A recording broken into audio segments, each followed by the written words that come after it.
that thing's nasty. Gsxr 1000. This is a not a land speed record bike, but he is going to Arkansas to see what the top speed is, and I think he's pushing somewhere around 240 miles per hour. This thing's unbelievable. Wait till you see it.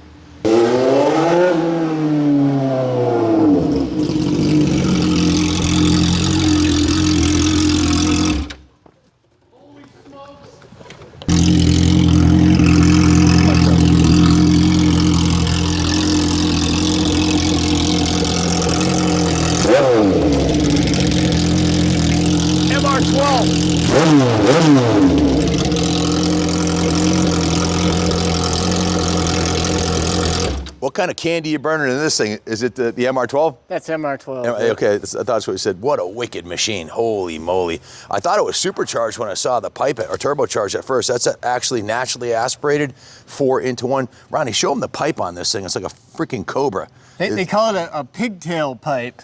It's made by a company called HTP. They do drag racing parts and stuff. And talk about bristling with trickery. Look at this. Is this a 4-piston caliper or 6? 6. 6-piston Brembo racing calipers, and it's set up. Now this is to hold the front end down so that it's a little closer to the ground, so it makes it more aerodynamic. Am I correct? That and for wheelies as well, it holds the front end down, and it makes it so it doesn't wheelie as hard off the start when you're drag racing. Check out these wheels, man. What's the scoop with these wheels? Those are BST GP Tech carbon fiber wheels done in the blue clear coat. Describe the componentry on the bike, the whole thing, because this is so much here to look at. It's unbelievable. Yeah, so I eliminated one disc on the front. I'm more worried about going fast and stopping. So I only have one disc on the front, and when I added the strap, I had to do the delete kit, which is basically just a couple of spacers in place of the caliper. The exhaust, air shifter, Ryan Snitz Racing air shifter, and Hot Bodies Racing tail section and fender, and this is a Hot Bodies fiberglass cowling on the front. Montgomery Motorsports made the Low Pro carbon fiber tank shell, GPR steering dampener.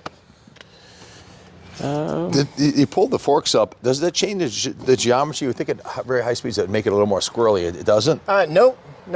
Again, the lower you can get it, the better off you are? The better off you are. Is it rear lowered also? Yes. Yeah, there's a lowering link on the rear shock there from Brock's Performance.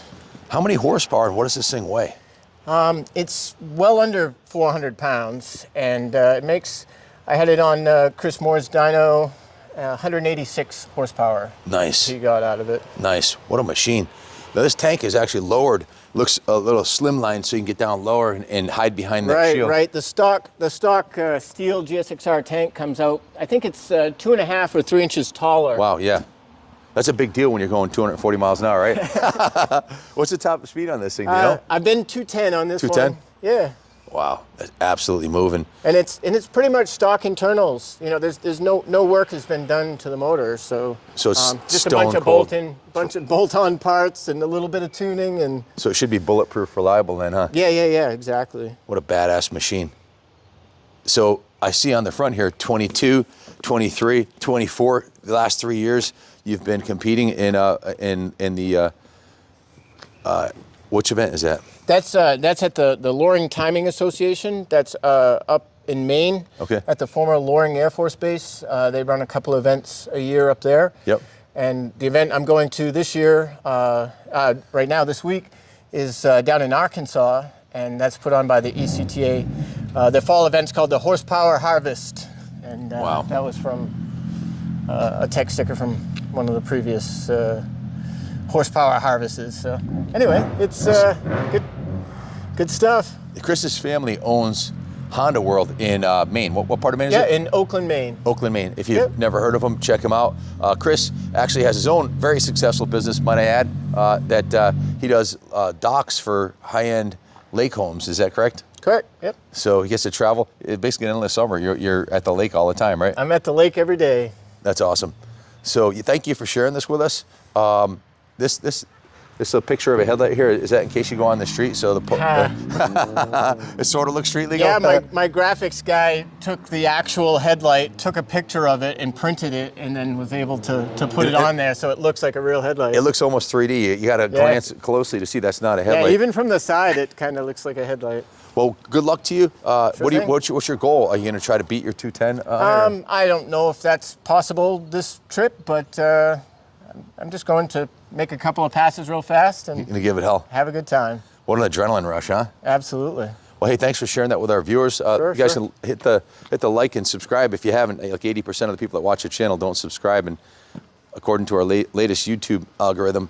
But and put in the comments, what do you think of this thing? Is this something you'd like to take a rip on? Have you ever ridden anything this fast? Have you ever gone? What's the top speed you ever gone? Myself, I need to up my game because I've only gone 145 on a Ducati, but I've always been a motocross. I raced motocross my whole life. So I always had a street bike, but I never was, I was afraid I'd kill myself if I rode one of these the way I ride my motocross bike, which is WFO all the time. Well, anyways, thanks for watching, and God bless America.